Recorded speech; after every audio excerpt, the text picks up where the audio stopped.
Something feels deeply wrong, but you cannot find the words. The relationship looks fine from the outside, yet inside, your peace is slowly draining away.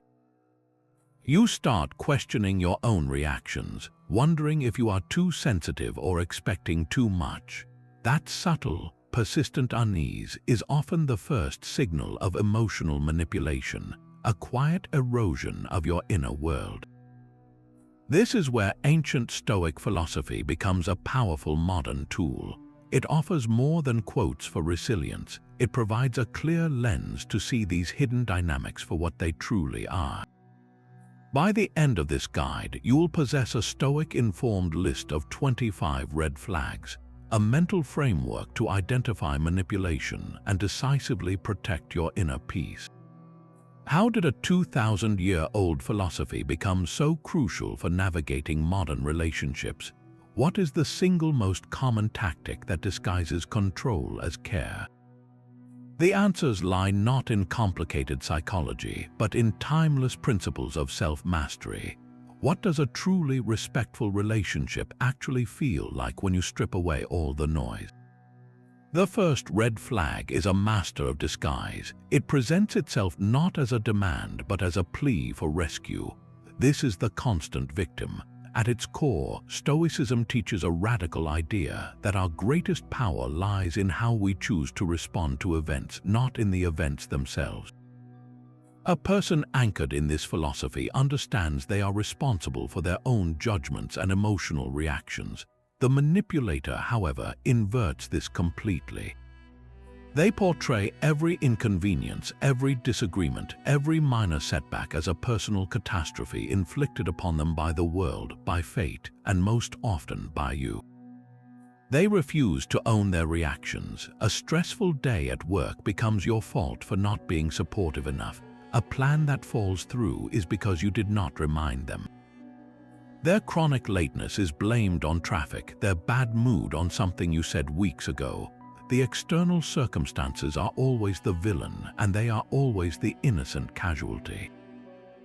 This is a profound violation of the Stoic focus on what is within our control. Why is this so effective? It preys on a very human instinct, empathy. Your natural desire to help, to comfort, to fix is weaponized. Their perpetual suffering creates a silent debt, a sense of obligation that you must constantly work to alleviate. You start walking on eggshells, not to avoid conflict, but to avoid being the next source of their victimhood. The Stoic lens reveals the truth. This is not helplessness, it is a calculated strategy. By refusing to take responsibility for their inner world, they make you responsible for it instead. Your peace becomes contingent on managing their perpetual storm. That manufactured dependency sets the stage for the second red flag, a dizzying cycle designed to hijack your sense of self-worth. This is love bombing followed by withdrawal. Imagine meeting someone and feeling an instant, almost overwhelming connection. They shower you with praise, declare you their soulmate, and create an intense bubble of shared future dreams. The attention is constant, the affection extravagant. It feels like a fairy tale. Then, without warning, the temperature drops, the messages slow, the plans cancel. The warmth is replaced by a polite, distant chill. You are left confused, replaying every interaction, wondering what you did wrong. The ancient Stoics would recognize this pattern immediately, not as romance, but as a profound lesson in attachment. Their philosophy constantly warned against becoming dependent on external things for our happiness, especially the unstable opinions and affections of others. They called these things preferred indifference, meaning they can be nice to have, but they are fundamentally unreliable and not within our true control. The manipulator understands this human vulnerability instinctively. The love-bombing phase floods you with external validation, making you feel incredible, but it secretly trains you to seek that high from them and them alone. You become attached to the praise, the attention, the feeling of being chosen. Then the withdrawal begins. It is a brutal, calculated lesson. The message is clear: that wonderful feeling you crave is entirely conditional on their whims. Your emotional stability is now tied to an external source you cannot control. You start working harder, changing your behavior, trying to earn back that initial intensity. This cycle creates a powerful addiction where you are constantly striving to regain a pleasure that was never meant to be stable. The Stoic antidote is to anchor your worth internally. It asks a difficult but liberating question: who are you when the applause stops? Your value does not fluctuate with someone else's attention meter. By recognizing this red flag, you see the withdrawal not as a personal failure, but as the revealing second act of a script meant to control you. The silence that follows is not your emptiness to fill, it is your space to reclaim. This internal anchor of self-trust is precisely what the next red flag seeks to dismantle, a quiet and corrosive form of psychological sabotage known as gaslighting. The term comes from an old play and film, but the reality is far from theatrical. It is a slow, methodical erosion of your confidence in your own mind. At its simplest, gaslighting is when someone insists your memory is wrong, your feelings are invalid, or your perception of an event is completely distorted. They tell you you are too sensitive for being hurt by a cruel joke. They claim a promise they made never happened, or that a heated argument you clearly remember was just a calm discussion. The goal is not to win a debate, it is to make you question the very reliability of your own senses and judgment. For a student of Stoicism, this is a direct assault on the core of the philosophy. The Stoics built their entire system on the foundation of clear perception, what they called phantasiae. Before we can judge an event properly or choose a virtuous response, we must first see the event as it truly is. Our reason is the tool we use to examine these impressions and separate fact from faulty interpretation. A gaslighter does not want you to use your reason, they want to become your sole source of reality. They seek to corrupt your inner citadel by planting constant, subtle doubts. Imagine you express that a certain behavior makes you feel disrespected. A gaslighter would not address the behavior, instead they would attack the feeling itself. They might say, you are imagining things, or you always twist everything to be negative, or no one else would ever see it that way. Over time, this constant invalidation creates a fog. You start to hesitate before speaking up. You begin to preface your concerns with "maybe I am wrong, but..." You rely more and more on their version of events because your own feels shaky and unreliable. This is the ultimate perversion of the Stoic ideal. Where Stoicism teaches you to fortify your inner judgment, the gaslighter teaches you to abandon it. They make their voice the only authority on what is real and what is not. Recognizing this red flag is an act of reclaiming your sovereignty. It is the moment you realize the confusion you feel is not a flaw in your perception, but the intended effect of a campaign against it. Your memory, your feelings, and your reasoned observations are the bedrock of your inner peace, and no one has the right to tell you they are not real. Your confusion after a gaslighting episode is exactly where the manipulator hopes you will stay, lost and dependent. But what happens when they borrow the language of wisdom itself to keep you there? This is the fourth red flag, a particularly insidious one: weaponized Stoicism. You finally gather the courage to express that a comment hurt your feelings or that a broken promise caused you real distress. Instead of engagement, you are met with a cold, dismissive quote. They say something like, "A Stoic is not disturbed by external events," or "You cannot control what others say, only your reaction to it." On the surface, it sounds profound, even enlightened, but the effect is a brutal shutdown. Your valid emotional experience is framed not as a natural human response, but as a personal failing, a lack of philosophical rigor. This is a complete corruption of what Stoicism actually teaches. True Stoicism never demands emotional suppression. The great Stoic teachers like Seneca and Marcus Aurelius wrote extensively about grief, anger, and fear. They did not pretend these feelings did not exist. Instead, they practiced a disciplined examination. The process was to acknowledge the feeling fully, then bring it before the court of reason. Is this feeling based on a true judgment of what is good or bad? Is this event within my control? This reflective pause is the heart of the practice. It is about processing emotion with wisdom, not denying its existence. The fake Stoic, the manipulator, skips this entire process. They use the philosophy as a blunt instrument to invalidate you. Your pain becomes your problem, and worse, your moral flaw. If you were truly strong, truly wise like them, you would not feel this way. It is a brilliant tactic because it cloaks indifference in the robes of virtue. It makes their emotional neglect look like spiritual superiority. They position themselves as the calm, rational sage, and you as the hysterical, uncontrolled novice. This creates a power imbalance where any emotional need you have is evidence of your inferiority. The Stoic focus on what is within our control is twisted into a commandment for you to silently endure poor treatment. But authentic Stoicism is deeply relational.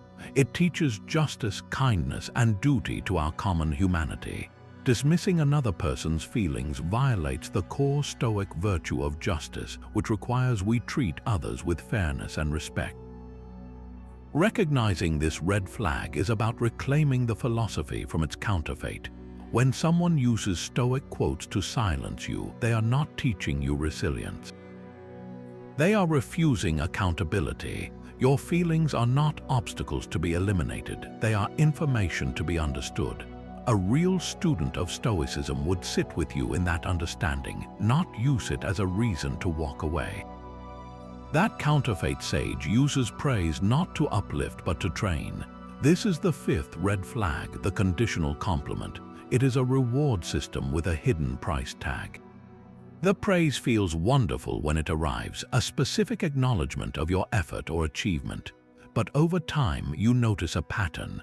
The compliments flow freely when you choose the restaurant they prefer, when you dress in a way they approve of, when you adopt their opinion on a topic.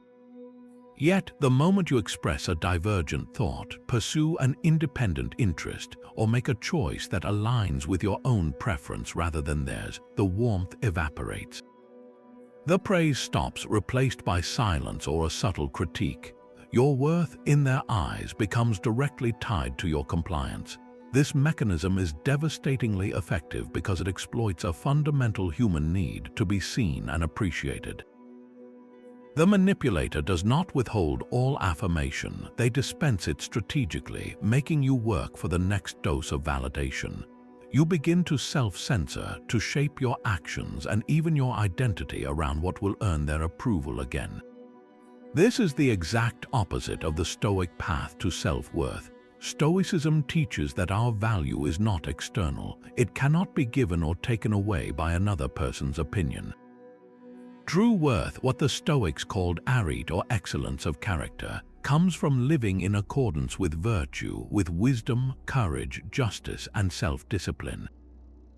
It is an internal scorecard. Are my actions aligned with my principles? Am I responding to this situation with reason and integrity? This inner compass is what we are meant to cultivate. The conditional compliment seeks to break that compass and replace it with a remote control. They want you to look outward for your sense of okayness to them. Every time you change a plan to hear you are so considerate, or silence a belief to hear you are so smart, you are handing them a little more control over your inner state. The ancient Stoic Epictetus put it bluntly: if someone wished to control your body, to hand it over to any passerby, you would be angry. How then can you not be ashamed at handing over your own mind to anyone who might wish to influence it, to be troubled and confused if they revile you? The conditional compliment is a soft, seductive form of reviling.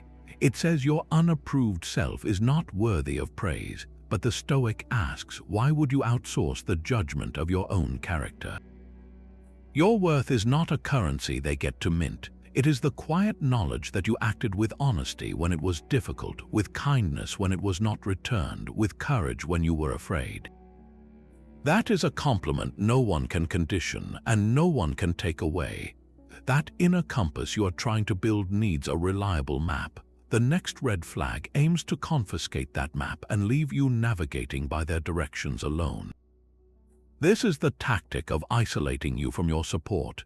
It begins subtly with a seemingly innocent comment about your closest friend. They might say, "I worry about how much she complains. It seems to bring down your mood." Or about your family, "Your brother seems to always need something from you. It is like he does not respect your time." These observations are framed as concern for your well-being, a protective gesture. But the cumulative effect is a slow, steady campaign to cast doubt on the people who know you best and love you most. Over time, the criticisms become more pointed. Your friend is a bad influence. Your family is too intrusive. The people you turn to for perspective are painted as unreliable, foolish, or even malicious. The manipulator's goal is to become your sole source of validation, advice, and reality. They want to position themselves as the only person who truly understands you, the only one who has your best interests at heart.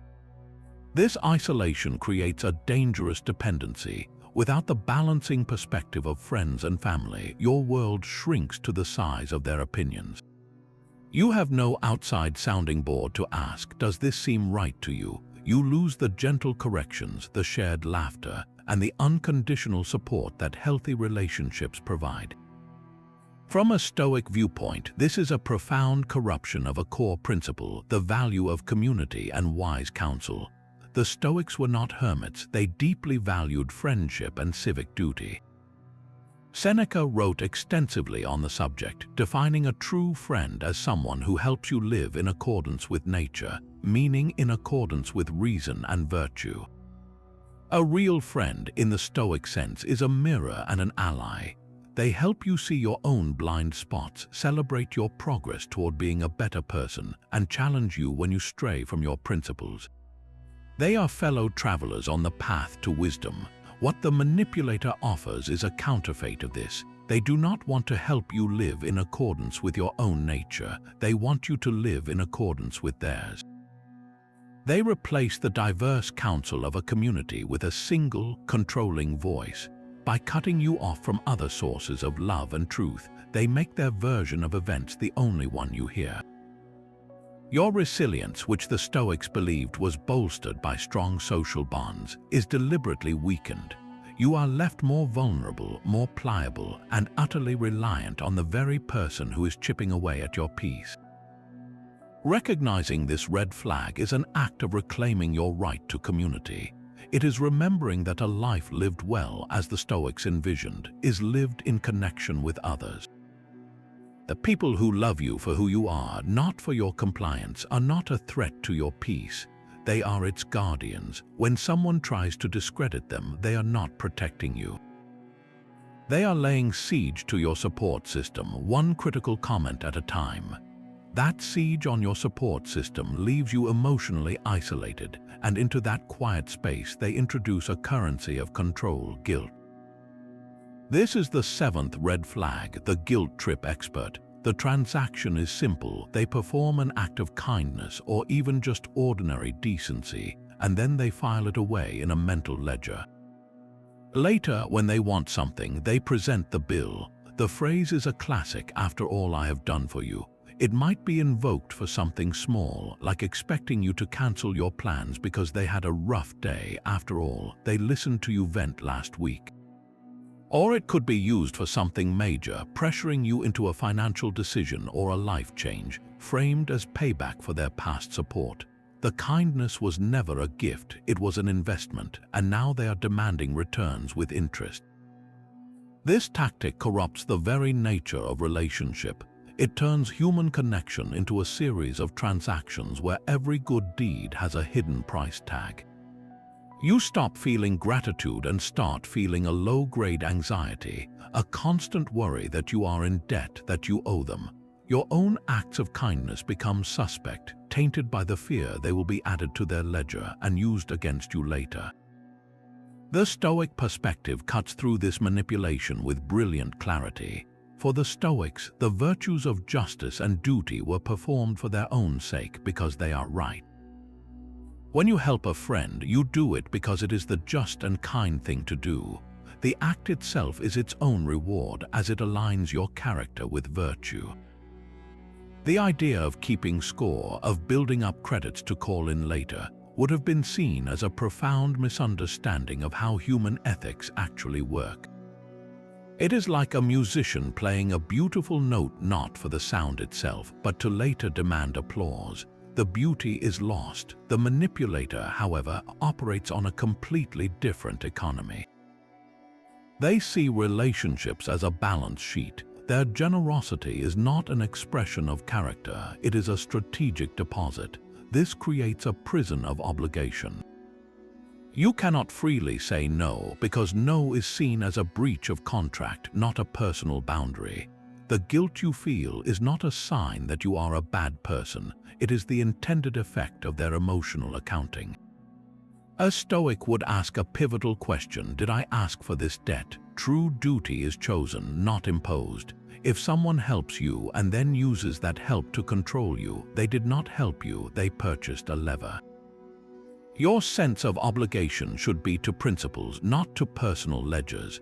The next time you hear that phrase, "after all I have done for you," recognize it for what it is, not a reminder of your bond, but the presentation of a bill for a transaction you never agreed to. Your freedom lies in refusing to pay. That ledger of guilt creates a game you can never win because the rules are rewritten with every move you make. This is the 8th red flag, the tactic of moving goalposts. You finally achieve what they asked for, you complete the task, you meet the standard, you fulfill the expectation, only to be told it is not enough. The target was not really the target at all. Perhaps they complained you did not help enough around the house, so you take on more chores. Then the complaint shifts, you are doing the chores but not with the right attitude. You adjust your attitude, and then the issue becomes that you are not spending enough quality time together. It is a relentless, exhausting chase where the finish line is always just out of reach. The purpose is not to get you to do a specific thing. The purpose is to keep you in a perpetual state of striving and self-doubt. You are forever off balance, trying to anticipate the next shift, hoping that this time your effort will finally earn you a lasting sense of security and approval. It never does. The Stoic response to this is a profound shift in perspective. Stoicism teaches us to focus our energy and our sense of fulfillment on what is within our sphere of control, our own intentions, efforts, and choices. The outcome, including another person's approval or shifting standards, is not within our control. It is an external and indifferent. The manipulator who moves the goalposts is essentially trying to tie your entire sense of worth to an external you can never reliably secure, their ever-changing opinion. They make their approval the prize and then ensure the game is rigged so the prize is permanently unattainable. This keeps you running in their maze. The Stoic, however, steps out of the maze entirely. They ask themselves a different set of questions. Did I act with good intention? Did I put forth my best effort according to my own principles of justice and kindness? Was my action aligned with virtue? If the answer is yes, then the action itself is complete and successful, regardless of the reaction it receives. The goalpost is internal. It is the integrity of your own effort. For example, you might decide that being a good partner means contributing fairly to the household. Your controlled action is to consistently do your share with a willing spirit. That is your finish line. If your partner then criticizes you for not also planning elaborate weekend getaways, you recognize that as a new, separate demand, not a failure on your part to meet the original standard. Their shifting complaint is about their desires, not a verdict on your character or effort. By anchoring yourself in the quality of your own actions, you reclaim the power to define what success looks like. You are no longer a mouse in their laboratory, pressing a lever for a reward that never comes. You become the scientist of your own character, observing that the lever is broken and calmly walking away from the machine. The exhaustion of chasing their approval is replaced by the quiet satisfaction of knowing you did what was right. That is a goalpost that cannot be moved. The exhaustion of chasing approval leaves you vulnerable to a subtler poison, words that sound helpful but carry a hidden sting. This is the 9th red flag, passive-aggressive advice. It arrives wrapped in the soft packaging of concern. Instead of saying, "I am upset you were late," they might remark, "You know, people who are always late often struggle with respecting other people's time." It is not a direct accusation, it is an observation, a piece of wisdom offered for your benefit. The criticism is disguised as a helpful suggestion, a general life tip that just happens to apply perfectly to your latest mistake. This makes it incredibly hard to defend against. If you object, you look defensive, as if you are rejecting well-meaning guidance. You are put in the position of arguing against a phantom because they never actually said you did anything wrong. They merely pointed out a fascinating sociological fact. The Stoic virtue this violates is courage, specifically the courage of honest, direct communication. Courage for the Stoics was not just about facing physical danger. It was about moral bravery, about speaking the truth with clarity and facing the potential discomfort of a real conversation. The passive-aggressive advisor is engaging in a profound form of cowardice. They are afraid of the direct confrontation, the messy honesty where feelings are named and issues are laid bare. So they choose a sideways approach, lobbing a critical comment disguised as a gift. This sows deep confusion. You are left with a vague sense of being judged and corrected, but no clear path to address it. Your mind spins, trying to decipher the true message. Was that a dig at me, or are they just sharing a thought? This ambiguity is the weapon. It keeps you off balance, constantly monitoring their tone for hidden barbs, interpreting every piece of advice as a potential critique of your character. Imagine you buy a new piece of art for your home. A direct person might say, "That is not to my taste, but I am glad you like it." The passive-aggressive advisor would say, "You know, interesting choice." I read that abstract art is often chosen by people who are afraid of commitment to a clear meaning. They have not criticized the art, they have diagnosed you. The advice is not about the painting, it is a judgment on your psychology delivered as a casual insight. This erodes your trust in your own perceptions and decisions.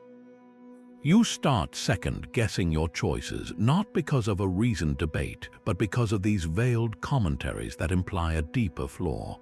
The Stoic response is to demand clarity, to have the courage they lack. When faced with passive-aggressive advice, you can gently but firmly bring it into the light. You might say, "That sounds like a general observation, but I am wondering if you are saying that about something I did." This forces the hidden criticism to either become honest or be withdrawn. It calls their bluff. It moves the interaction from the shadowy realm of implication to the clear ground of direct communication, where real understanding or real disagreement can actually happen. Their discomfort with that clarity will tell you everything you need to know. That demand for clarity is precisely what a triangulator fears most. Red flag number 10 is a classic maneuver of indirect conflict triangulation. This is when a person, instead of addressing an issue with you directly, brings a third party into the situation to validate their side and pressure you. The script is familiar. You have a disagreement. Later, you hear from a mutual friend that this person has been talking to them about the conflict, sharing a carefully curated version of events that paints them as the reasonable one and you as the problem. Suddenly, the friend approaches you with concern, saying, "I heard you two are having issues and maybe you are being a little too harsh." You feel ambushed. The original disagreement is no longer a private matter between two people. It is now a public relations campaign where you are on the defensive, outnumbered before the conversation even resumes. The triangulator might even say to you, "I was talking to Sarah, and even she thinks you are overreacting." They use another person's perceived opinion as a weapon, a social cudgel to make you doubt your stance and surrender your position. This tactic creates a powerful sense of being ganged up on, isolated, and judged by a jury you never agreed to. From a Stoic standpoint, this is a profound failure of justice and duty. One of the core Stoic virtues, justice, demands that we deal with others fairly and honor our agreements. In any relationship, there is an implicit agreement of direct communication. When you have a conflict with someone, the just and courageous path is to address it with that person, clearly and with respect for their capacity to understand and respond. Bringing in an uninvolved third party to lobby on your behalf is a form of social manipulation. It bypasses the honest, difficult work of resolution and instead seeks to win by accumulating allies, not by finding truth. The great Roman Stoic Seneca wrote extensively about the importance of straightforward speech and avoiding gossip, which he saw as a poison to friendship and community. Triangulation is institutionalized gossip. It turns a private misunderstanding into a small-scale drama, recruiting spectators when what is needed is a direct private dialogue. The goal is not resolution, it is conquest. They want to be right more than they want to be in a right relationship. Imagine you and a colleague disagree on a project approach. A direct person would schedule a meeting with you to hash it out. A triangulator would go to your shared boss first, framing their idea as the only logical one and subtly implying your resistance is problematic. By the time you are called into the office, the boss is already leaning toward their side. You are not having a debate about ideas, you are defending your professional judgment against a pre-built narrative. This violates the Stoic principle of focusing on what is within your control. You cannot control the secret conversation someone has about you. You can only control your own commitment to direct, honest engagement. When you recognize triangulation, the most powerful response is to gently but firmly redirect the conflict to its proper channel. You might say to the triangulator, "I understand you spoke to Sarah about this, but I would prefer we discuss it directly so I can understand your perspective fully." This simple statement dismantles the triangle. It calls for the one-on-one conversation that should have happened first, re-establishing the boundary of the conflict. It says, "Your social artillery is irrelevant. Let us deal with the issue itself, person to person." It reclaims the space for Stoic justice, where matters are settled between the involved parties, without the noise and distortion of an unnecessary audience. Your peace is not found in winning a popularity contest, but in the integrity of handling your conflicts with clarity and courage, even when, and especially when, the other person tries to make it a crowd. Your compassion is a strength, a bridge to others, but a manipulator sees it as a gate they can walk right through. This is the 11th red flag, exploiting your empathy. It begins with a genuine need. They share a hardship, a struggle, a wound from their past. Your heart opens, you offer support, a listening ear, practical help. This is human connection. The shift happens when your empathy becomes the only currency they accept, and their crises become a permanent state of emergency. They learn which stories trigger your concern, which pleas you cannot ignore. Soon, every conversation circles back to their latest disaster. Every interaction becomes a request disguised as a need. Your natural desire to alleviate suffering is turned into a full-time job with no pay and no vacation. The Stoic approach to empathy is not cold or detached, it is deeply wise. Stoicism teaches oikoiosis, a sense of kinship and care for others as part of a common humanity. We are social creatures and feeling for others is natural. However, the Stoics paired this care with a crucial ingredient, practical wisdom. This wisdom asks a vital question: is my help actually helping? There is a profound difference between offering a hand to someone who has stumbled and carrying someone who refuses to walk. The former is virtue, the latter can become a vice of enablement. When you constantly rescue someone from the logical consequences of their own choices, you are not practicing compassion, you are preventing their growth. You are shielding them from the very feedback life is trying to provide. The manipulator thrives in this confusion. They frame your every boundary as a betrayal of your kindness. If you cannot lend them money again, you are abandoning them in their hour of need. If you cannot drop everything to counsel them through the same problem for the 10th time, you are proving you never really cared. They weaponize your own goodness against you, making your virtue feel like a cage. Your empathy, which should be a gift you choose to give, becomes a debt you are forced to pay. The Stoic exercise of discernment is your tool for freedom. It involves pausing between the feeling of empathy and the action of helping. In that pause, you consult your inner wisdom. Is this a true emergency or a recurring pattern? Is this person taking any visible steps to help themselves, or am I their only plan? Am I acting from a place of free choice or from a sense of guilt and obligation? This is not heartlessness, it is the highest form of responsibility. It respects the other person's capacity to learn and grow, even if that growth comes through difficulty. It also respects your own energy and peace, which are not infinite resources. To pour yourself out for someone who is actively drilling holes in their own boat is not noble, it is foolish. It leaves you exhausted and them still sinking. True Stoic empathy means sometimes having the courage to say, I care about you too much to keep solving problems you are choosing not to solve yourself. It means offering tools instead of carrying the load, suggesting resources instead of being the resource. It understands that the most compassionate act can sometimes be to allow someone to feel the weight of their own choices, so they discover their own strength to lift it. Your heart is not a weakness to be exploited, it is a compass. Let wisdom be the map that guides how you use it. That compass of empathy is meant to guide you toward connection, but what happens when connection itself is weaponized and used as a reward? The 12th red flag is the deliberate, icy withdrawal known as the silent treatment as punishment.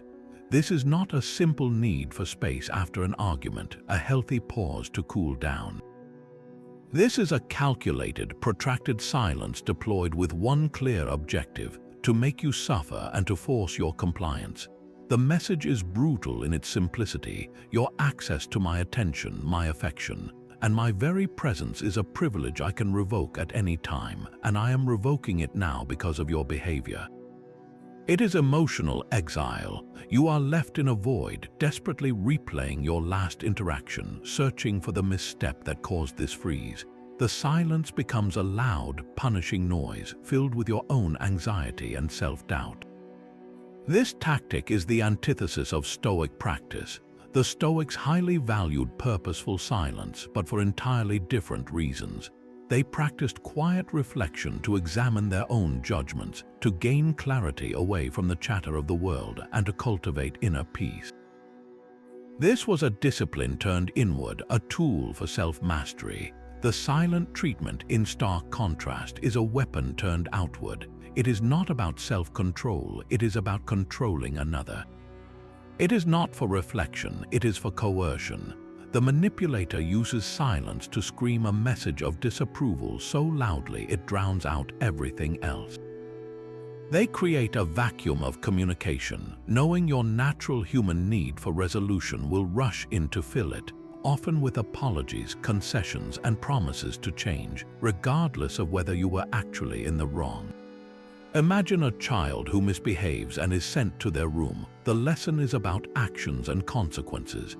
Now imagine an adult partner who, after a disagreement, simply stops speaking to you for days. They are present but utterly absent. They answer direct questions with monosyllables, if at all. They sleep with their back turned. This is not a consequence meant to teach. It is a punishment meant to inflict emotional distress until you surrender. It bypasses reason and dialogue entirely, targeting the most primal parts of your psyche that fear abandonment and seek social harmony. The Stoic response begins with recognizing the silence for what it is, a choice they are making, not a state you have caused. Their withdrawal is an external event fully within their control. Your task, as difficult as it is to refuse to let their chosen silence control your inner world. You do not have to dance in the void they create. Instead, you can use the space they have forcibly created for your own Stoic reflection. While they are silent to punish, you can be silent to ponder. Ask yourself the Stoic questions. What is within my control here? I cannot control their choice to stop speaking. I can control whether I chase them, beg them, or compromise my boundaries to end the discomfort. What is a virtuous response? Justice would demand I remain open to dialogue when they are ready. Courage would demand I endure this temporary discomfort without betraying my own principles. Self-discipline would mean I do not resort to similar tactics in retaliation. By shifting your focus from their punishing silence to your own principled stillness, you dismantle the power of the tactic. You turn their intended prison into your own courtyard for fortification. The silent treatment loses its sting when you realize the person most disturbed by the silence is not you, trapped in anxiety, but them waiting for a reaction that never comes. Their silence becomes a confession of their inability to engage with maturity, while your calm continuity becomes a testament to your inner stability. You stop feeding the void with your distress, and eventually they are left holding an empty weapon. Their silent void is a vacuum where hope becomes a desperate, shimmering mirage. Red Flag 13 is a masterful illusionist, one who paints breathtaking futures on thin air to control your present. This is future faking. It sounds like a dream. They speak of the house you will buy together, the trips you will take next year, the business you will start, the deep commitment that is just around the corner. The promises are grand, emotionally charged, and beautifully vague. They are designed to activate your deepest hopes and attach them to a specific person, creating a powerful sense of shared destiny. The problem is, the timeline is always fluid. When next year arrives, the trip is postponed for a more perfect time. When you ask about practical steps toward the house, the conversation pivots to needing to save just a little more first. The future they describe is perpetually on the horizon, a glowing destination that justifies every present-day sacrifice you make, every compromise you endure, every bit of patience you must muster. You are told to wait, to trust, to keep faith in the beautiful tomorrow that is always almost here. The Stoics had a nuanced and cautious view of hope. They classified it, along with fear, as a passion, a disturbing emotion that arises from mistakenly judging an uncertain future event as a definitive good. Hope, in the Stoic sense, is not the cheerful optimism we often celebrate. It is an anxious reaching, a state of mental disturbance where your happiness becomes contingent on something that has not happened and may never happen. It is a form of attachment to an external outcome you do not control. The future faker understands this human vulnerability instinctively. They sell you a magnificent external, a future life of love and security, and then use your investment in that dream to manipulate your current behavior. Why would you rock the boat today over a minor boundary violation when the promise of a perfect shared life is on the line? Why would you leave a relationship that feels unsatisfying now when the payoff of that glorious future is supposedly so close? They bank your present-day contentment against a future check that never clears. Your own hopes become the chains that bind you to a disappointing present. Consider a simple example. A partner knows you value marriage and family. They frequently talk about how amazing it will be when you are married, describing the wedding, the life you will build. This becomes a recurring theme during times of conflict. When you express unhappiness with how they speak to you, they might respond, "How can we plan a future together if you cannot get past a little argument now?" The future promise is used to invalidate your present-day concerns. The disagreement is no longer about a specific behavior. It becomes a threat to the entire dream they have helped you construct. You start silencing your needs, not because they have been addressed, but because you are protecting the investment of hope they encouraged you to make. The Stoic antidote is a shift from hope to intention. Hope is a passive wish for a specific external outcome.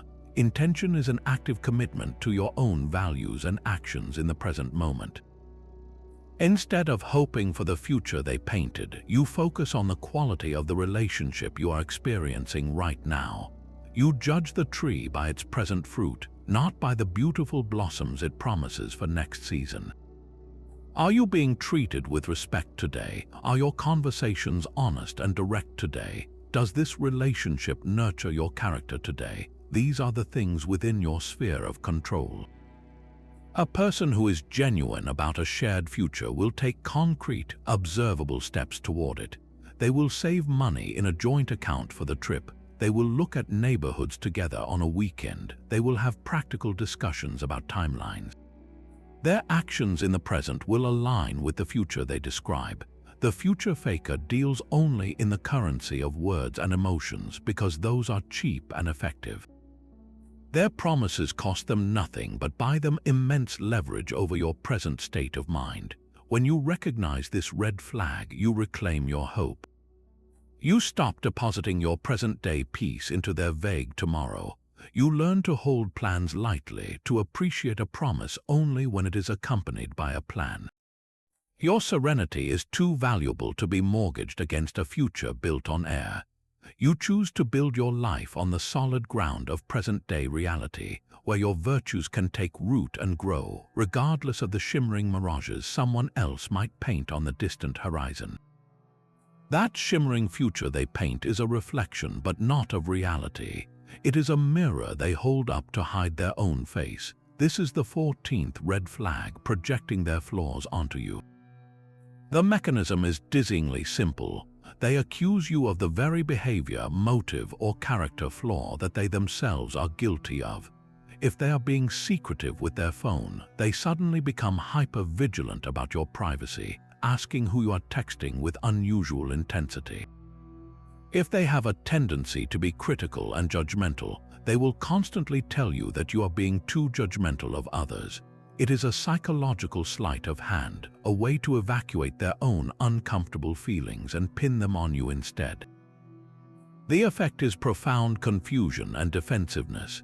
You are left scrambling to defend against a charge that feels alien, all while the actual source of the problem stands beside you, pointing the finger. A person grounded in Stoicism strives for something entirely different: self-awareness. The core Stoic practice of the evening review, where you examine your day, your actions, and your judgments, is a dedicated exercise in owning your faults. You ask yourself, where did I go against my principles? Where did I act out of anger or fear or vanity? This is an inward focus, a courageous inventory of the self. Projection is the polar opposite. It is an externalization of internal chaos. The manipulator cannot or will not face the uncomfortable truth within themselves, so they cast it outward, making you the container for their own unresolved shame, anger, or insecurity. Imagine a partner who has developed a close, flirtatious friendship with a coworker. When you express a gentle concern, they do not address their own behavior. Instead, they erupt, accusing you of being paranoid, possessive, and of not trusting them. In that moment, their own guilt about the inappropriate connection is transformed into an attack on your character. You are now on the back foot, trying to prove you are not a jealous person, while the original issue evaporates in the smoke of their accusation. This is more than deflection, it is identity theft. They are stealing their own flaw and dressing you in it. The Stoic tool for navigating this is the discipline of assent, that crucial pause between an impression and your reaction. When you are hit with a bizarre, out-of-left-field accusation, instead of immediately reacting with shock or defense, you pause, you examine the impression.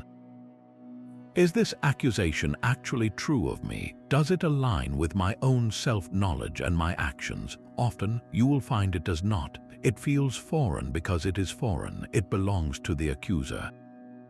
Your calm assessment becomes a shield. You are no longer a prisoner in their hall of mirrors. You are an observer noting the distortion. You might respond with something like, "I hear you saying I am being possessive. That is not my intention, and I do not believe it reflects my actions. I was speaking about a specific behavior that made me uncomfortable. Can we talk about that?" This refuses to accept the projected identity and gently steers the conversation back to the actual event. It requires tremendous inner stability because their projection is designed to trigger you into a messy, defensive reaction that proves their point. By remaining anchored in your own self-awareness, you expose the projection for what it is, a confession. Their frantic effort to label you is often the clearest sign of what they cannot bear to see in themselves. Your peace lies in knowing your own reflection so well that you never mistake theirs for yours. That hall of mirrors is designed to disorient you, and in that state of confusion, they apply the most direct pressure of all. A sudden, manufactured crisis appears. The deal is only available today. The opportunity will vanish if you do not act right now. They need an answer immediately before you have time to think, to consult anyone, or to sleep on it. This is the 15th red flag, creating a sense of urgency. It is a classic sales tactic repurposed for personal control, and it works because it bypasses your most powerful tool, your reasoned judgment. The manipulator understands that given time and space, you might see the flaws in their proposal, you might seek advice, or you might simply realize you do not want what they are offering. So they remove time. They manufacture a ticking clock, making your careful deliberation seem like a luxury you cannot afford. The pressure is palpable, a social and emotional vice that makes saying no feel not just difficult, but irresponsible, as if you are letting a golden chance slip through your fingers due to your own cowardice or indecision. Stoic philosophy stands in direct opposition to this frantic pace. The Stoics revered the faculty of reason, or logos, above all else. It is our guiding principle, the divine spark within us that allows us to discern truth from falsehood, right from wrong. To act without using this faculty is to act less than human, to be a leaf blown by the wind of someone else's urgency. Marcus Aurelius constantly reminded himself to slow down, to examine impressions, to strip away the added drama and see the thing itself. He wrote, "Do not be hurried, for all things are according to the law of nature, and in a little while you will be nobody and nowhere." This is not nihilism, it is profound perspective. The things that feel urgently important in the heated moment are rarely so when viewed from the calm vantage point of reason and a broader timeline. The manipulator's artificial urgency is a fire they light to smoke you out of your rational fortress. Consider a personal example. A partner announces out of the blue that they have been offered a dream job in another country, and they need to know by tomorrow if you will quit your own career and move with them. The pressure is immense. They frame it as a test of your commitment. If you truly loved them, you would leap without looking. Any request for time to think is met with disappointment, a sigh that suggests you are letting fear rule your life. The urgency hijacks the entire decision-making process. The question is no longer, is this move wise and good for both of us? It becomes, can you prove your love in the next 24 hours? This is emotional blackmail disguised as a romantic adventure. The Stoic response is not necessarily to say no, but to insist on the conditions required for a virtuous yes or no. That condition is the space to exercise your reason. You must reclaim the timeline. A person who genuinely cares for you and your shared future will want you to make a clear-eyed decision, not a panicked one. They will understand that a life-changing choice deserves reflection and discussion. To act in haste, especially under social or emotional duress, is contrary to a life of virtue, because virtue requires choice and choice requires clarity. When faced with this red flag, your most powerful move is to deliberately slow down. You can say, "This is too important to decide in a rush. I need to think it through properly." Their reaction to that simple statement will tell you everything. If they respect you, they will grant the space, however reluctantly. If their goal is control, they will escalate the pressure, the guilt, the accusations. That escalation is the confirmation you need. It reveals that their desired outcome is more important to them than your peace of mind or your right to your own judgment. Your reason is not an obstacle to be rushed past. It is the very core of your freedom. Protect its operating room at all costs. That manufactured urgency is a trapdoor, and the person who springs it often sees themselves as the hero of the story. This is the 16th red flag, the nice guy or gal entitlement. On the surface, they are the most helpful, the most generous, the most selfless person you know. They are always there to lend a hand, to offer a ride, to give a gift. But beneath this polished veneer of kindness runs a hidden current of expectation. They are keeping a meticulous, invisible ledger. Every favor, every compliment, every small sacrifice is logged not as a gift but as a deposit. And when the time comes for a withdrawal, when they want something from you in return, the entire dynamic shifts. If you are unable or unwilling to fulfill their unspoken request, their pleasant facade cracks. You are met not with understanding, but with a coldness, a passive-aggressive sigh, or a comment loaded with resentment. They might say, "After everything I've done," or "I guess my help doesn't mean much to you."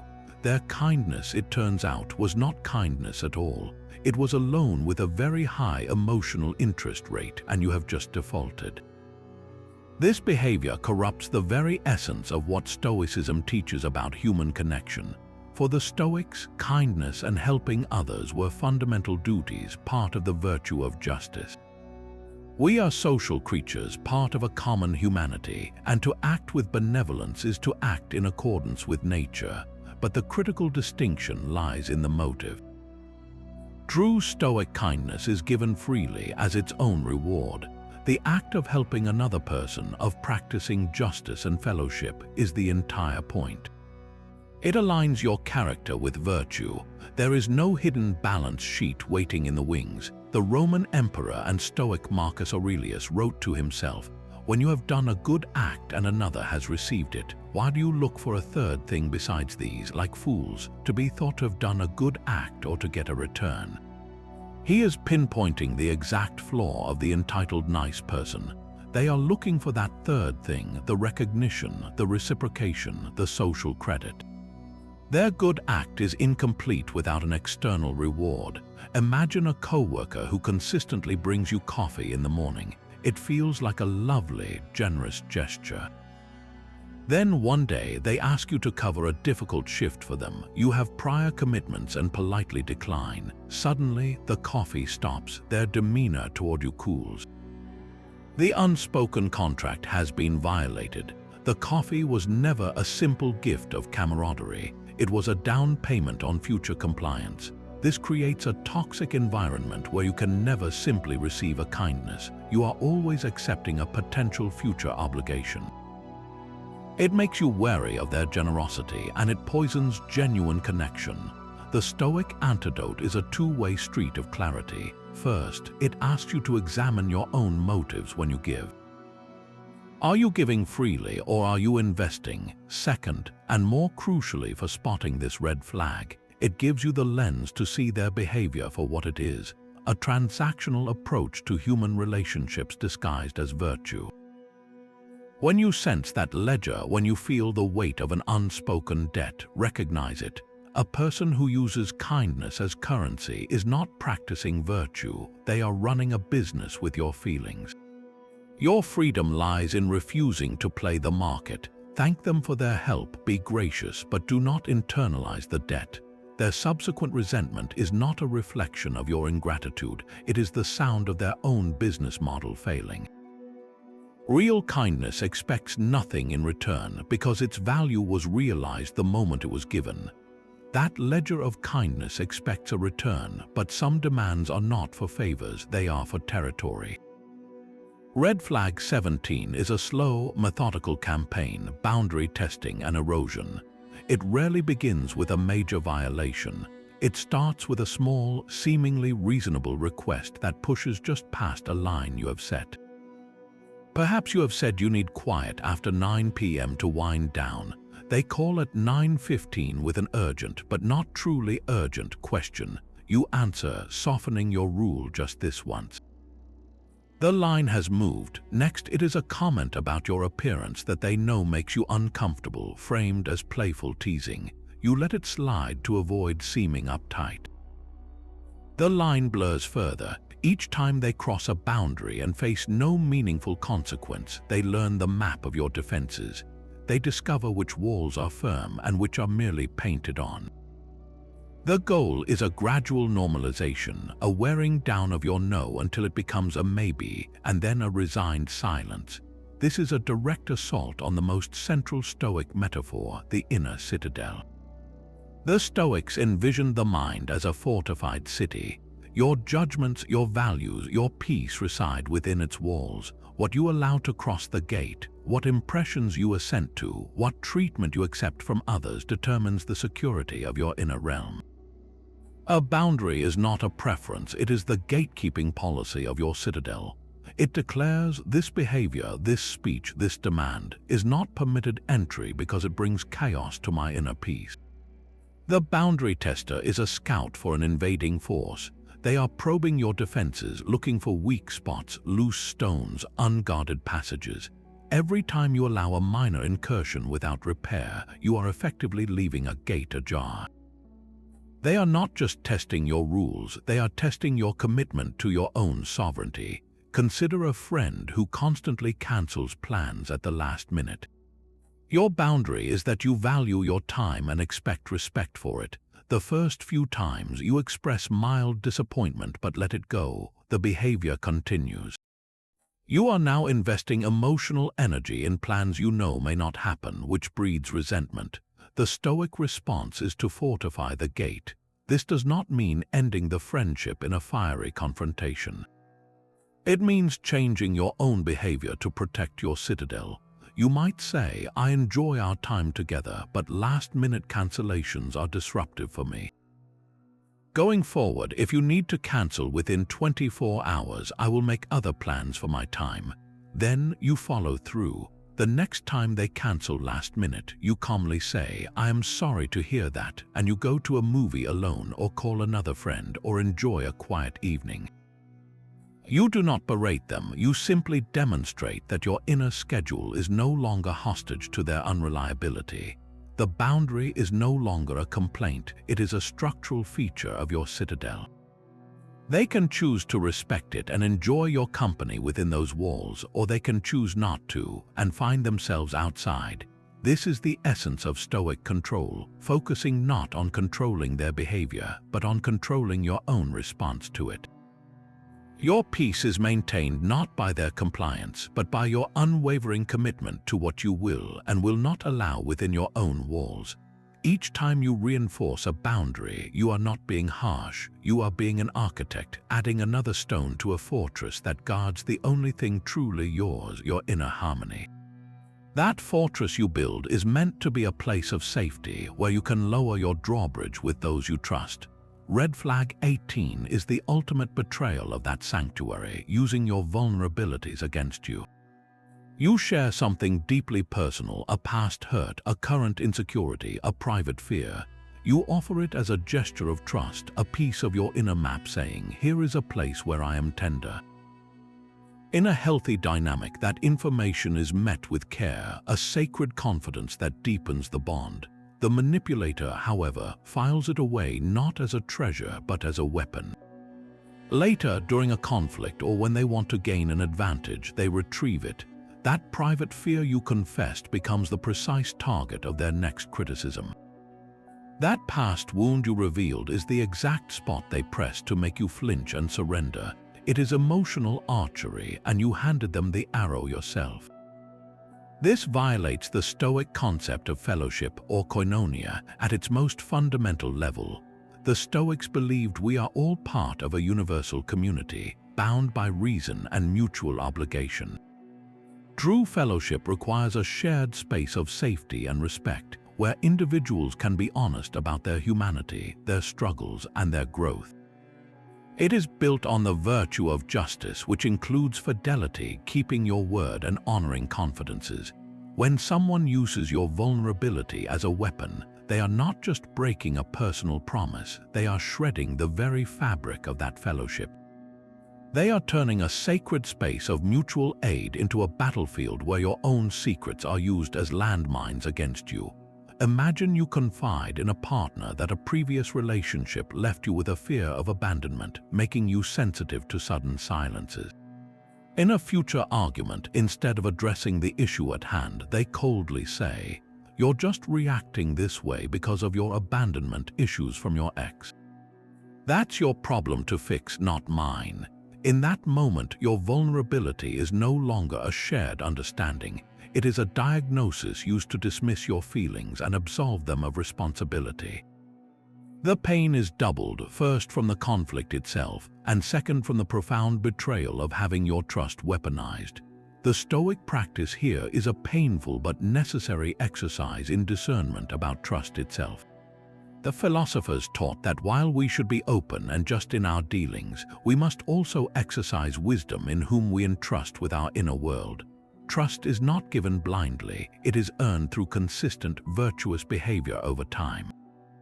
When someone demonstrates through this red flag that they are not a safe keeper of your confidences, the Stoic response is not to wallow in betrayal, but to act with pragmatic wisdom. You must, for your own protection, reclassify them. They have shown you they are not a fellow citizen in your inner citadel. They are a combatant who has studied its blueprints.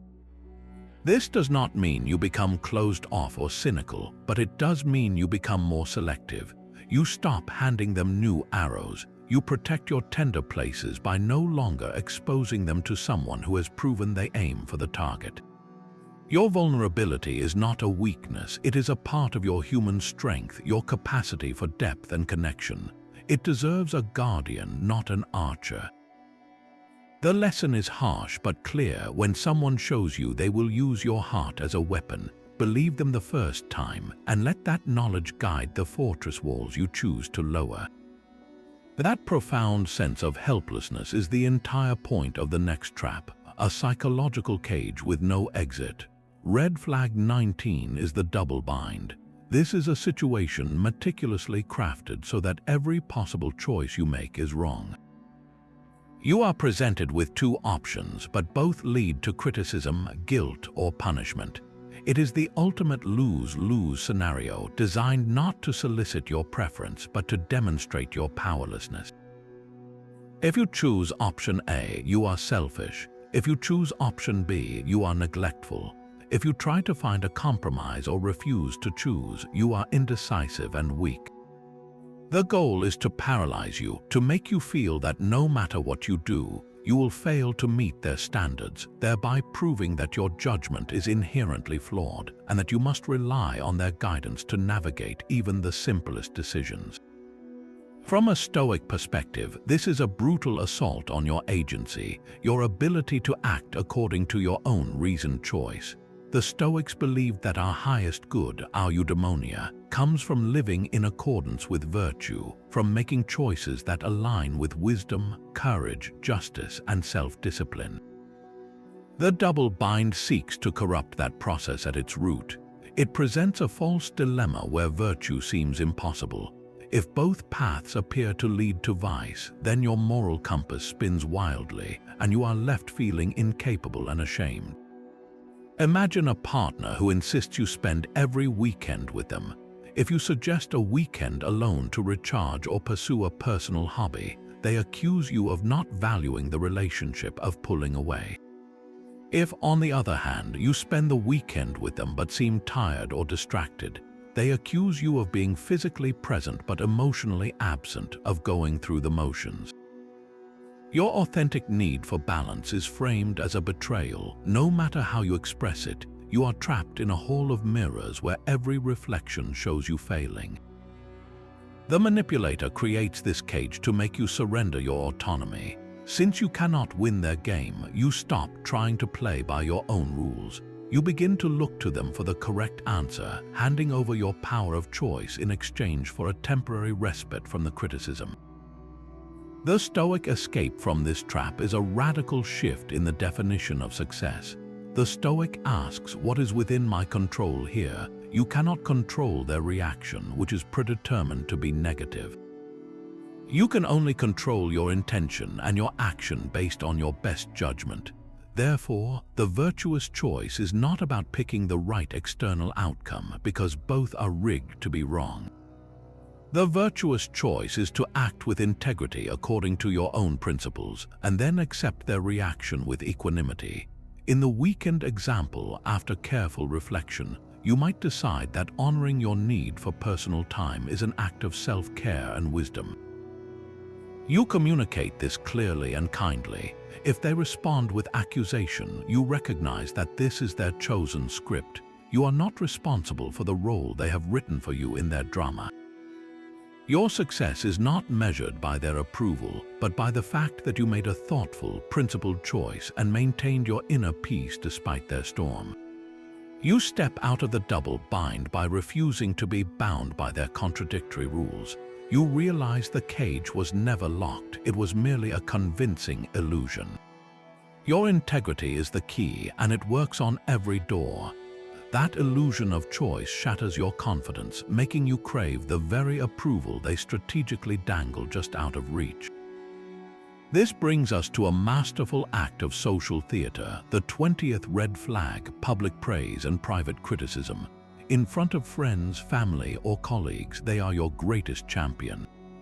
They boast about your accomplishments, highlight your strengths, and present the two of you as a perfect, supportive unit.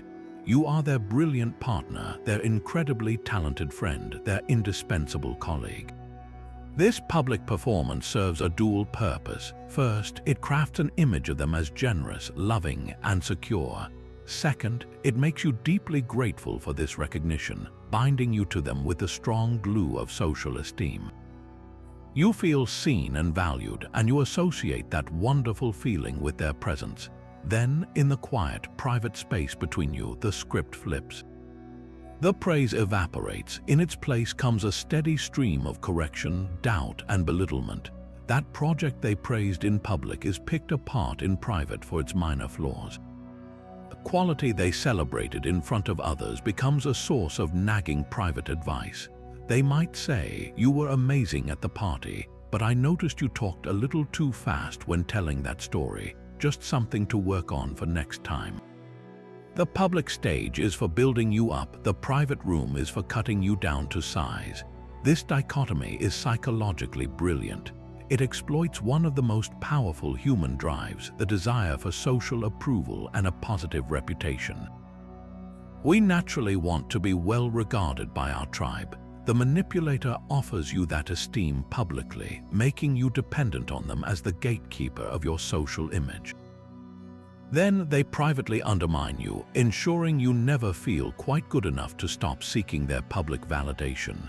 You become trapped in a cycle, working tirelessly to earn the next public compliment, while secretly fearing the private critique that will inevitably follow.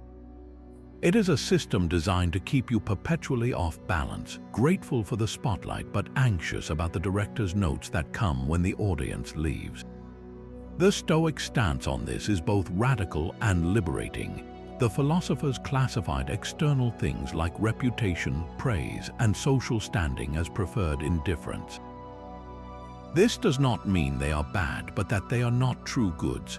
They are unstable, dependent on the fickle opinions of others, and therefore not reliable foundations for our happiness or self-worth.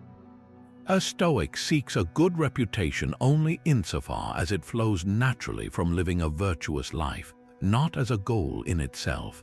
Epictetus was particularly blunt, advising his students to be mostly indifferent to whether others praise or blame them, focusing instead on whether their own actions are just and honorable. When someone employs public praise and private criticism, they are attempting to make you a slave to that public opinion which they control. They hold the keys to the social esteem you have been taught to crave. Your job, in their eyes, is to behave in ways that merit the public reward and avoid the private punishment. This outsources your moral compass to their whims. The Stoic antidote is to internally devalue the currency they are trading in. This begins by asking yourself a simple, powerful question: who am I when no one is watching? Your character is not defined by the applause in a crowded room, but by the choices you make in the silent moments. The praise of a manipulator, whether public or private, is not a true measure of your worth.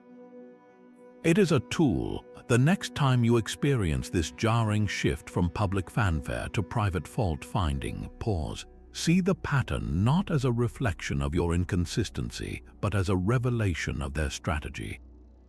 The private criticism delivered away from witnesses is their authentic opinion, the one meant to shape and control you. The public praise is the costume they wear for the world. Your freedom lies in becoming indifferent to both.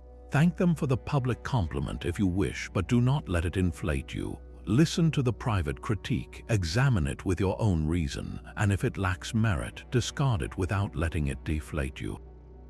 Your sense of self must be anchored in something far deeper than a spotlight they can turn on and off. It is found in the quiet knowledge of your own efforts, your own integrity, and your own unwavering commitment to virtue, whether anyone is there to see it or not. That inner citadel is soundproof, and its gates do not open for applause. That inner citadel is built for self-governance, not for permanent residence by a guest who refuses to learn the layout. The 21st red flag is the performance of feigned helplessness. It is the sigh, the slumped shoulders, the declaration, "I just cannot do this without you." The task in question is often something well within their capability, but by presenting themselves as perpetually incapable, they ensure you will always step in. It might be a simple technology problem they could Google, a household repair they could learn, or an emotional regulation skill they refuse to develop. Their helplessness is not a state, it is a strategy. It creates a powerful, one-sided dependency where your competence becomes their crutch, and your time and energy become the price for their comfort. This dynamic is a direct inversion of a core Stoic mandate, the development of self-reliance. The Stoics believed that our highest purpose is to cultivate our own rational faculties, to become proficient in the art of living. We are meant to strengthen our inner resources so we can navigate life's challenges with wisdom and fortitude. Epictetus, who began life as a slave, taught that true freedom is found in mastering what is within our control, our judgments, desires, and aversions. To choose helplessness is to choose a form of self-imposed slavery. The manipulator who feigns helplessness is refusing this fundamental work. They outsource their own agency to you. But this is not a gift of trust, it is a transfer of burden. Every time you fix a problem they could solve, you are not helping them grow. You are reinforcing their belief that they are not capable of growth. You become an extension of their will, a tool for their convenience. Consider a partner who, despite having the same access to maps and apps, consistently gets lost and calls you in a panic for turn-by-turn directions. Or a friend who, before every minor social interaction, needs you to rehearse conversations with them, insisting they are just too awkward to handle it alone. In the moment, it feels like you are being needed, even essential. Over time, it becomes a drain, a silent expectation that you will always be on call to manage aspects of their life they have decided to abandon. The helplessness is selective, of course. You will notice they are perfectly capable in areas that interest them. Their incapacity shines brightest in domains that burden you. The Stoic response is not to become cold or withholding, but to offer help that empowers rather than enfeebles. Instead of solving the problem, offer the tool to solve it. Instead of giving the fish, teach how to fish, as the old saying goes. When faced with feigned helplessness, you might say, "I believe you can figure this out. Let me show you the first step," or "I have confidence in your ability to handle this. What is your plan?" This redirects the responsibility back to its rightful owner. Their reaction is telling. A person genuinely struggling will often appreciate the guidance. A person feigning helplessness will likely become frustrated, resentful, or escalate the crisis because you are refusing to play your assigned role in their drama. You are calling their bluff. By insisting on their own capability, you honor the Stoic principle that each person has the divine spark of reason within them. To treat an adult as perpetually helpless is not kindness, it is a subtle form of disrespect. It says, "I do not believe you are capable of learning or strength." Your true duty to your common humanity is to encourage that spark, not to smother it with your own constant intervention. Your peace requires that you are a companion on the path, not a pack animal carrying someone else's load. When you stop carrying what is rightfully theirs, you free up your own energy to build a life of purpose, and you give them the difficult, necessary gift of facing their own capacity. That selective helplessness is a request, but some demands come with a threat attached. Red flag 22 is the line where manipulation turns to coercion, emotional blackmail. This is not a subtle nudge or a guilt trip. It is an explicit or implicit threat designed to hijack your choices through fear. The phrases are chilling in their clarity. If you leave, you will destroy this family. If you do not do what I want, I will hurt myself. You are going to make me have a heart attack. Or the more implicit version, a heavy sigh followed by, fine, just go have fun. I will sit here alone in the dark like I always do. The message is unambiguous. Your independent action will cause catastrophic harm, and you will be responsible for the wreckage. Your will is treated not as your own, but as a possession they have a right to control. And if you try to take it back, they threaten to break something precious, often themselves, in retaliation. This is the ultimate violation of Stoic principle. A Stoic sage, as the ideal suggests, cannot truly be blackmailed. Not because they are heartless, but because their inner peace, their eudaimonia, is built on a foundation that another person's choices cannot shake. Their tranquility comes from living in accordance with virtue, from their own judgments and actions, which remain within their control. The blackmailer's entire strategy rests on a different assumption, that your peace is dependent on their state of being. They believe that by threatening their own well-being, they control your emotional stability. If they are in pain, you must be in pain. If they are threatening chaos, you must surrender to prevent it. They make their emotional or physical safety your responsibility, a burden you never agreed to carry. Consider a parent who, upon learning their adult child is moving to another city for a career opportunity, says, "If you go, you might as well dig my grave now. The stress will kill me." The child's legitimate life choice is framed as a potential murder weapon, or a partner who, during an argument, says, "If you really loved me, you would never say that." Saying that makes me want to just give up on everything. Your honest expression is recast as an act of violence that could trigger their collapse. The weight is immense, and it is meant to paralyze you. The Stoic response begins with a brutal but necessary clarification of responsibility. The Stoics drew a bright, unwavering line between what is ours and what is not. Our own judgments, our impulses, our desires and aversions, these are ours. The judgments, impulses, and actions of another person are not. When someone says, "You are making me do this," or "You are making me feel this way," they are committing a fundamental error.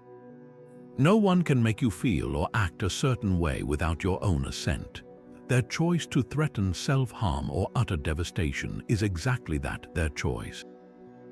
It is an action they are choosing from their own flawed judgment.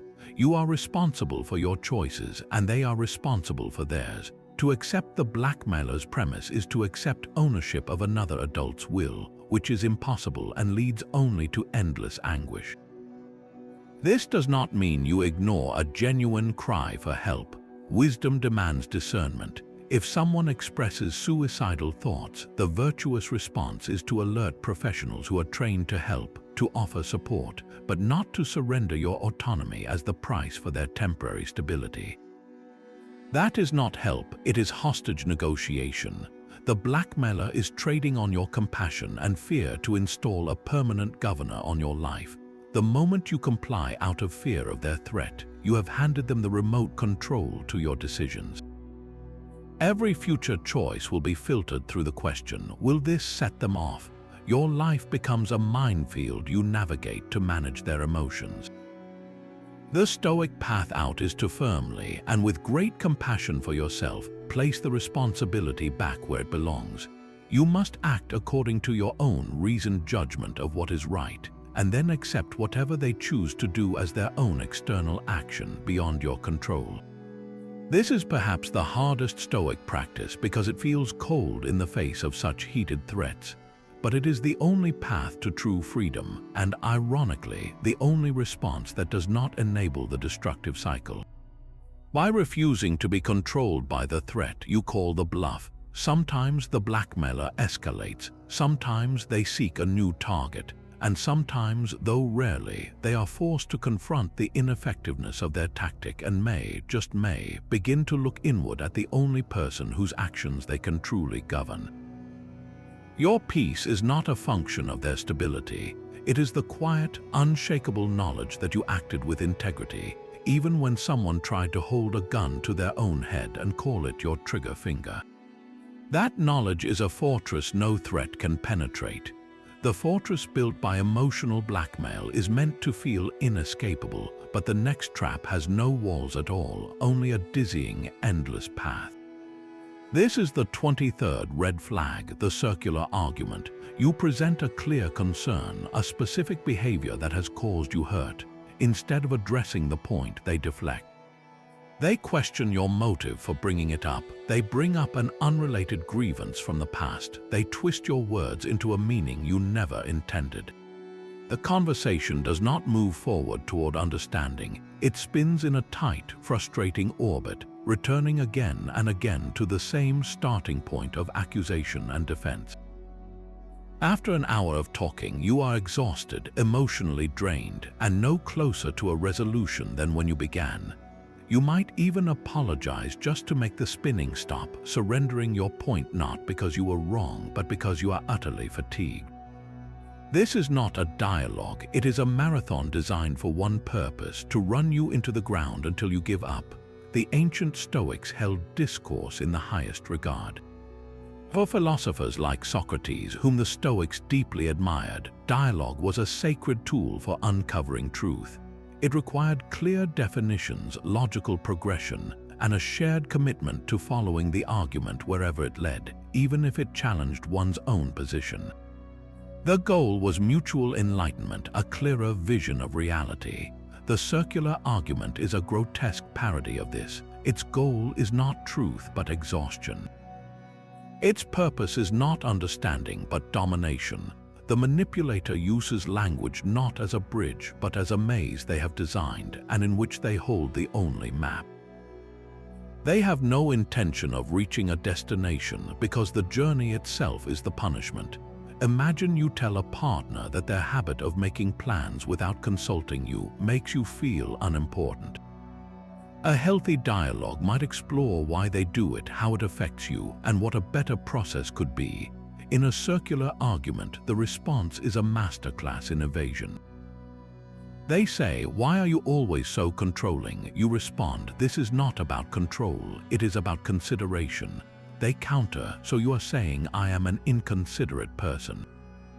You clarify, "No, I am saying this specific action feels inconsiderate." They sigh, "I cannot do anything right, you are always finding fault."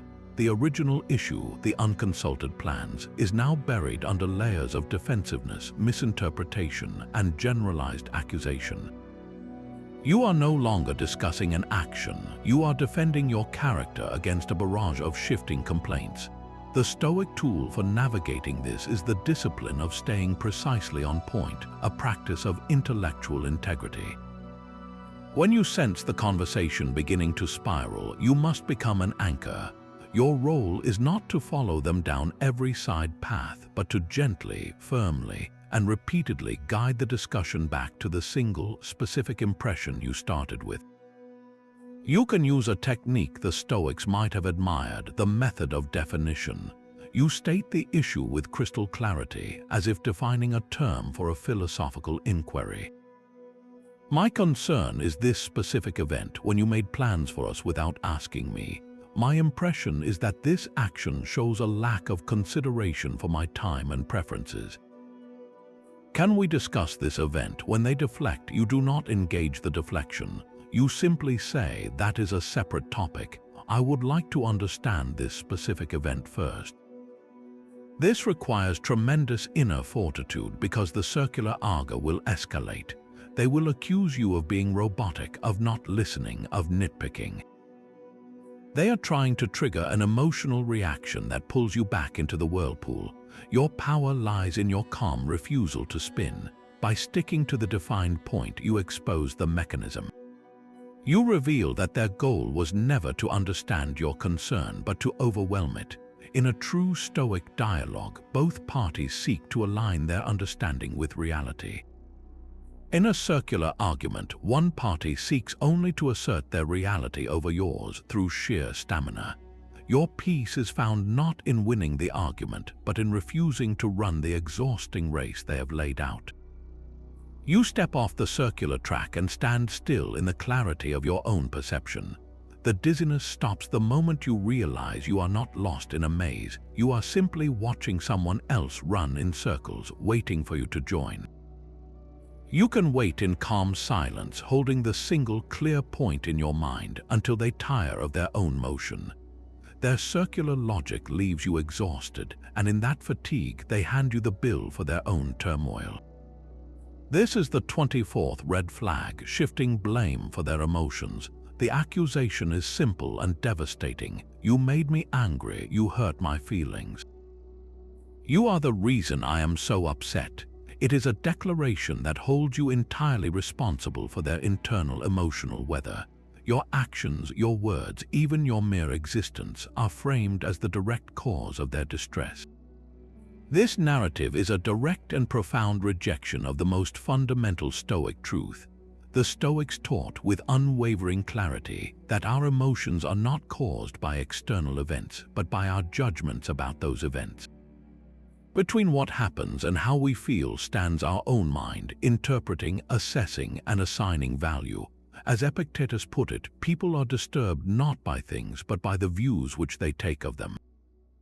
A traffic jam does not cause anger. The judgment that this delay is a personal offense or a catastrophe causes the anger. A critical comment does not cause hurt. The judgment that this comment defines your worth causes the hurt. The manipulator who shifts blame is refusing to do this internal work. They are outsourcing the cause of their feelings to you. It is a deeply irresponsible and controlling act. By making you the architect of their anger or sadness, they accomplish two things. First, they absolve themselves of any duty to manage their own reactions, to examine their own potentially faulty judgments. Second, they place you in the role of emotional caretaker, tasked not just with your own feelings, but with the impossible job of regulating theirs. Your freedom of action becomes constrained by the constant threat of triggering their negative emotional episodes. Imagine you need to decline an invitation to a social event because you are exhausted. A healthy individual might feel disappointed, but they would manage that feeling, understanding it is their own reaction to your boundary. The blame shifter responds differently. They say, "You are so selfish, you know how much I was looking forward to that. Now you have ruined my whole weekend." Your reasonable act of self-care is recast as an act of aggression against their happiness. The responsibility for their ruined weekend is placed squarely on your shoulders. You are left with a terrible choice: honor your own need and bear the weight of their emotional blame, or surrender your boundary to avoid being labeled the cause of their pain. This is emotional hostage-taking. The Stoic response begins with a gentle but firm internal correction. When someone says, "You made me feel this way," you must silently, steadfastly refuse the premise. You can acknowledge their feeling without accepting culpability for its creation. You might say, "I hear that you are feeling very angry right now, and I want to understand what happened from your perspective." This does two things. It validates their human experience of emotion, which is real to them, but it carefully separates that from the cause. It shifts the focus from you as the perpetrator to the event as the subject of discussion. The next step is to reintroduce the missing element, their judgment. This must be done with care, not as a philosophical lecture, but as an invitation to shared understanding. You could ask, "What about what I did felt so hurtful to you?" This question subtly guides the conversation toward their interpretation of the event. It opens the door for them to articulate the judgment, the story they told themselves about your action. Perhaps they judged your quiet evening alone as a rejection of them. Perhaps they interpreted your focused work as neglect. By illuminating the judgment, you make the actual mechanism visible. You are not a wizard casting sadness spells. You are a person who took an action, and they told themselves a story about that action that caused them pain. This red flag is ultimately about power. When someone makes you responsible for their emotions, they give you a terrible kind of power you never wanted, and then punish you for wielding it poorly. Your true power lies in relinquishing that false responsibility. You are responsible for your actions done with good or ill intent. You are responsible for making amends if you act unjustly. But you are not responsible for the emotional storms that brew in another person's mind based on their private interpretations. Their heart is their citadel to guard, not yours to garrison. To accept blame for their emotions is to agree to be the permanent keeper of a garden you did not plant and cannot control. The Stoic stands at the gate of their own garden, tending their own judgments with care and respectfully allowing others to do the same, even when they blame the weather on you. Their blame is a storm in your private world, but outside the sun is always shining. The final red flag, the 25th, is a masterpiece of public relations, the charm offensive with others. To everyone else, this person is a delight. They are the life of the party, the generous neighbor, the empathetic colleague who always remembers birthdays. They volunteer, they compliment, they listen with rapt attention. Their social performance is flawless, earning them admiration and trust from the wider world. But you, the one who sees them behind the curtain, are left standing in a chilling paradox. The person who just coldly dismissed your feelings is now on the phone, offering heartfelt comfort to a distant acquaintance. The one who nitpicked your every move is publicly praising another friend's similar endeavor with effusive warmth. This disconnect is profoundly isolating. You begin to question your own sanity. If they are so wonderful to everyone else, the problem must be you. You are the difficult one, the one who cannot appreciate their kindness, the one who brings out this inexplicable private side of them. Their public charm becomes a weapon of doubt, turning your lived experience into a secret you dare not share, for fear no one would believe you. This is not a coincidence of mood, it is a calculated strategy. The manipulator is deeply preoccupied with external perception, with how they appear in the eyes of the world. Their kindness to others is a performance, an investment in a reputation that serves as both armor and alibi. It armor plates them against your complaints. If you were to speak up, who would believe the charismatic hero could be a private tyrant? Their prior good deeds become character witnesses against your testimony. And it provides an alibi for their behavior toward you. Any tension is framed as a unique, unfortunate dynamic between the two of you, a private puzzle for which you must bear at least half the blame. This entire orientation is anathema to Stoic philosophy. The Stoics drew a sharp, unwavering line between what is true and what merely appears to be true. They called this the discipline of assent, the practice of withholding judgment from mere appearances until they can be examined by reason. The manipulator's charm offensive is a fortress of appearances. They are constructing a social reality designed to be believed, a reality that contradicts your private truth. Furthermore, Stoicism explicitly rejects the pursuit of reputation for its own sake. Marcus Aurelius wrote constantly about the futility of posturing for the applause of others. Our duty, he insisted, is to act with justice, kindness, and integrity because it is right, not because it will be seen. The person obsessed with their charming public image is the opposite of this. They are not acting from virtue, but from a desire for social control. Their good deeds are transactions, purchasing admiration and invalidating any future criticism from you. Consider the classic scenario. A partner is consistently critical and withholding at home, yet at a family gathering they are the model of attentiveness, fetching drinks for your parents, playing enthusiastically with the children, telling stories that make you both look like a perfect team. Later in the car, the mask drops and the familiar coldness returns. If you express hurt, they might sigh and say, I don't know why you can't just be happy. Everyone else had a great time. Why is it always so difficult with you? Your private pain is contrasted with their public perfection, making your feelings seem like a personal defect.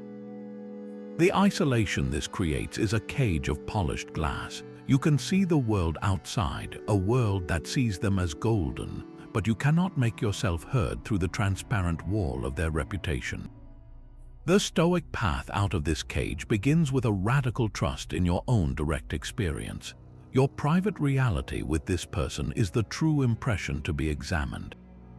The glowing reports from others are merely external data, other people's impressions, which may or may not correspond to the truth. You must judge the tree by the fruit you actually taste, not by the beautiful descriptions others give of the fruit they were shown. Your feelings of neglect, criticism, or coldness are valid data points. Do not allow their public theater to erase your private ledger. Next, recognize the performance for what it reveals about their values. A person who is genuinely kind acts from a consistent character. Their virtue does not switch on for an audience and off in private. The stark difference you witness is not a commentary on your worth, it is a confession of their priorities. They value control and image over authentic, consistent connection. This understanding shifts the burden. The problem is not that you are unworthy of their public charm, it is that their public charm is not real. It is a prop. Finally, understand that their need for this flawless external image is a profound weakness, not a strength. It shows they are enslaved to the opinions of others. Their entire emotional state is contingent on maintaining a facade. You, by contrast, in seeking to align your private and public experience, are striving for the Stoic ideal of integrity, where your inner truth matches your outer actions. This is true strength. When you see the charm offensive in action, do not feel envy for the recipients of their performance. Feel the quiet confidence that comes from seeing the mechanism behind the magic trick. The applause of the crowd is a fleeting sound, but the harmony between your inner judgment and your lived experience is a lasting peace. Their need to be loved by everyone is a prison they have built for themselves. Your freedom lies in no longer being a prisoner in the wing of it they reserved just for you. You now have the full list, a map of 25 hidden paths that all lead to the erosion of your inner citadel. From the constant victim to the charming performer, each red flag is a variation on a single theme, the attempt to control your inner world by manipulating your attachments, your reason, or your social bonds. Stoicism does not make you invulnerable to these tactics, but it gives you the lens to see them clearly and the tools to fortify your gates. The final question is not how to spot every manipulator, but how to build a self so grounded in its own virtue that these red flags simply become signposts you note and pass by on your own uncharted road to a life of authentic peace. These 25 patterns are not random acts of emotional carelessness. Each one, when held up to the light of Stoic philosophy, reveals itself as a specific violation of a timeless principle. The constant victim and the guilt tripper reject the doctrine of internal control, making you responsible for their emotional weather. The gaslighter and the circular auger assault your faculty of reason, the very core of your humanity. The future faker and the conditional compliment seek to make you a slave to external validation, attaching your worth to prizes you cannot control. The boundary tester and the isolator violate the virtue of justice, disrespecting your sovereignty and your right to community. The weaponized Stoic and the emotional blackmailer corrupt courage and fellowship, turning wisdom into a cudgel and connection into a hostage situation. Seeing them this way changes everything. This list is not merely a catalogue of warnings about what to avoid in others. It is a quiet, powerful affirmation of what you have a right to expect for yourself. You deserve relationships that respect your inner citadel, that engage with your reason, that operate from a foundation of mutual justice, and that allow your virtue to grow in clear sunlight, not in the shadow of manipulation. Knowing these red flags is the first step toward claiming that birthright. The final, most practical Stoic tool for this journey is the reserve clause. It is the mental footnote you add to every action, every effort, every attempt to build something good. You do your very best, you act with integrity, you communicate with clarity, and you hold your boundaries with kindness, while simultaneously accepting that the outcome, how the other person reacts, whether they change, whether the relationship continues, is not within your control. You can plant the seed of honest connection with meticulous care, but you cannot force it to grow. Their choice to manipulate or to refuse self-examination is their external action. Your power lies in your response, in your unwavering commitment to your own principles regardless of their storm. You build your inner fortress not to keep the world out, but to have a place of unshakable peace from which to engage with it wisely and bravely. If this exploration has given you a new lens for your own relationships, consider subscribing. Together, we can continue filling that fortress with the tools of ancient wisdom, applied to the complexities of modern life, so you can navigate any dynamic with the calm clarity of someone who knows exactly where their power begins and ends.